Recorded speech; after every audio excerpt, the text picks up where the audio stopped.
Hey aspirants, welcome back to professional banking. स्वागत है आप सभी का। कैसे हैं आप सभी? तो गाइज, सेकंड शिफ्ट का रिव्यू लेकर आ चुका हूं मैं। बहुत ही शानदार पेपर था, जैसा मैं एक्सपेक्ट कर रहा हूं कि हाँ ये चीज़ें आनी चाहिए, वो चीज़ें आ रही हैं पेपर में। सेम है जैसा मैंने प्रिडिक्ट भी किया था, वैसा ही सेम पेपर आया हुआ है। चलिए देखते हैं क्या है एग्जाम में। देखो, इंग्लिश का लेवल ईजी ही आ रहा है। इंग्लिश का लेवल बहुत ज़्यादा हार्ड नहीं कर रहा है इस बार।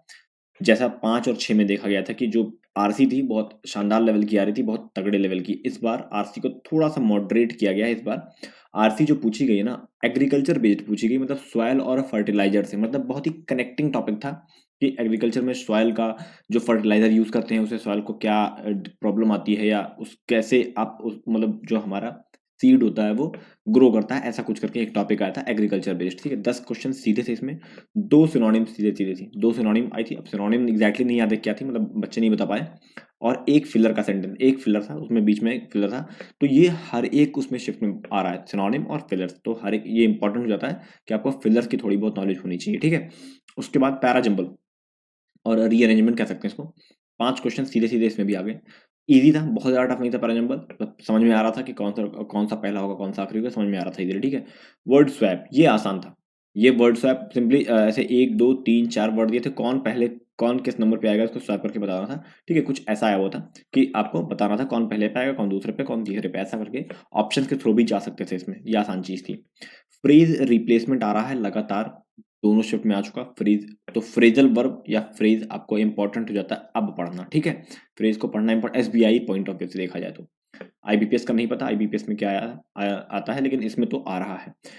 वर्ड के यूजेस थे, 5 क्वेश्चन सीधे इसमें आए हुए थे। और इसमें एक वर्ड था कंसोल, उसका यूज बताना था।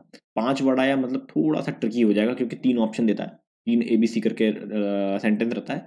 तो थोड़ा सा ट्रिकी हो जाता है इसको सॉल्व करना। ठीक, तो ये कुछ इंग्लिश का था आज 11 जनवरी सेकंड शिफ्ट का। ठीक, चलो देखते हैं नेक्स्ट। क्वांटिटेटिव एप्टीट्यूड क्या था? क्वांटिटेटिव एप्टीट्यूड भी इजी था यार, बहुत टफ नहीं था, क्योंकि 15 सिंप्लीफिकेशन देने का मतलब है आपको वो इजी करके दे रहा है चीजों को। ठीक है, मिसिंग सीरीज दे रहा है, दोनों सीरीज में मिसिंग दिया। अगले में अब थर्ड में चांसेस है कि रॉन्ग आएगा, चांसेस ज्यादा है कि रॉन्ग आने के। दो में लगातार मिसिंग डाल दिया कि तो थर्ड में रॉन्ग के चांसेस बहुत ज्यादा बन रहे हैं। ठीक है, उसके बाद अगर बात करें तो अर्थमेटिक 10 नंबर की। पाइप से आया था, सर्कल से आया था, सॉरी परसेंटेज से आया था, मेंसुरेशन में सर्कल से, रेडियस दिया हुआ था और कुछ दिया हुआ था, उसके बाद निकालना था उसका हमारा डेटा। ठीक है, एसआईसी आई हुई थी, पार्टनरशिप आई हुई थी। ऐसे करके एक दो टॉपिक और आए हुए थे। ठीक है, डीआई की बात करें तो दोनों शिफ्ट में लाइन डीआई आ चुकी। अब चांसेस है टेबल टेबल डीआई आने की। थर्ड शिफ्ट में चांसेस है टेबल डीआई, या फोर्थ शिफ्ट में टेबल डीआई आ सकती है, देखने को मिल सकती है। ठीक है, इसमें डेटा कुछ ऐसा था कि असिस्टेंट और ऑफिसर का डेटा दिया हुआ था, ऐसे एबीसीडी कंपनी थी कुछ, और ऐसे कुछ डेटा दिया हुआ था और इनको कैलकुलेट करना था। तो बहुत ज़्यादा टफ नहीं था, बहुत इजी था, इजीली निकल रहा था। डीआई आसान आ रही है, हर शिफ्ट में आसान आई डीआई। खाली केसलेट ना पूछे तो डीआई आसान है, मैं क्वांटिटेटिव एप्टीट्यूड आसान है। ठीक है, रीजनिंग की बात करें, ये मॉडरेट लेवल था, इसको मैं आसान लेवल नहीं कहूंगा, ये मॉडरेट था। क्योंकि बहुत बच्चों को मैंने, मेरा दोस्त पेपर देने गया हुआ था, उसने भी बताया कि उसका भी यार फंस गया था। वो बॉक्स वाली, ये एक्चुअली में वो कह रहा था कि फ्लोर पजल थी ये, लेकिन ये बॉक्स पजल में कह रहा था मेरा फंस गया था, नहीं बन रहा था। तो मैंने कहा हो सकता हो मे बी मॉडरेट लेवल हो। एक दो बच्चों से अगल बगल पूछा था, उन्होंने बताया कि फंस गया था। तो आप लोग कमेंट बॉक्स में, जिसका भी पेपर हुआ है कमेंट बॉक्स में बताना कि आप लोगों का बना था। अगर बना था तो अगर अरेंजमेंट कुछ भी याद हो, पहला लेटर, पहला दूसरा तीसरा जो भी याद हो, आप बनाना कि टॉप पे ये था या बॉटम पे ये था या बीच में ये था, ऐसा कुछ भी हो तो बताना। ठीक है आप लोग, ओके। सिलॉग्स की बात करें, 3 सिलॉग आई थी। इनइक्वालिटी 3 आई थी, अच्छी बात है। डायरेक्शन भी 3 आई, ब्लड रिलेशन हटा दिया, डायरेक्शन दे दिया। ठीक है, ऐसे चलता है पेयर, ब्लड रिलेशन हटाया तो डायरेक्शन देगा, डायरेक्शन हटाया तो ब्लड रिलेशन देगा, कभी कभी दोनों दे देता है 5 नंबर में।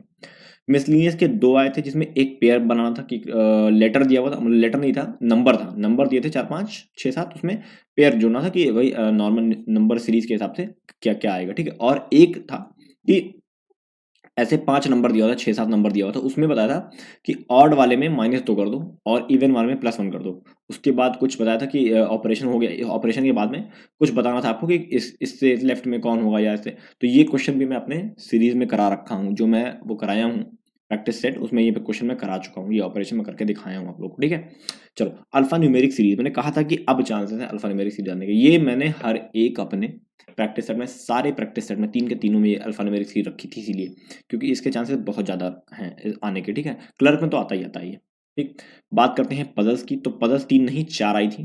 ठीक है, और ये 4 में 18 नंबर की आई थी। ठीक है, 18, ये मैं एडिट करना भूल गया।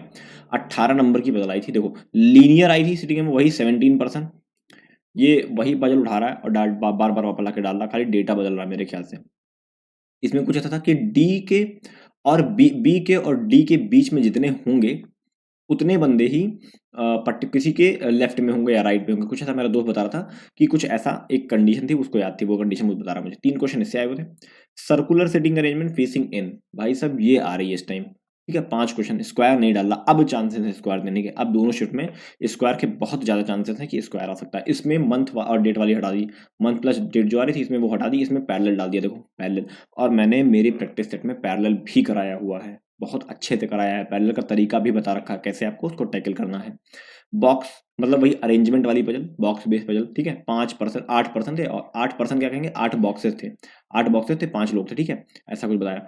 पैरेलल में 10% थे और 5 क्वेश्चन दिया था, ऐसे ऐसे पैरेलल बैठे हुए थे, 10% लोग ऐसे बैठे हुए थे, ठीक है, सारे लोग ये करके वो 10 इसमें परसेंट थे और 5 क्वेश्चन इसमें पूछा गया था। तो ये था शिफ्ट सेकंड का एनालिसिस। आप लोग जिन्होंने भी शिफ्ट सेकंड दिया है प्लीज कमेंट बॉक्स में कमेंट करो कि कैसा रहा आपका पेपर और क्या लेवल आपको लगा। और कोई भी अगर क्वेश्चन आंसर, कुछ भी आंसर याद हो, कुछ भी क्वेश्चन में डाउट हो, आप कमेंट बॉक्स में कमेंट कर सकते हो, ठीक है। चलो फिलहाल वीडियो में इतना ही था, मिलते हैं नेक्स्ट इसके एनालिसिस में। अगर वीडियो अच्छा लगा हो तो लाइक कर देना, चैनल को सब्सक्राइब कर लेना, बेल आइकन को प्रेस कर देना, वीडियो अपने दोस्त के साथ शेयर कर देना। चलो बाय बाय।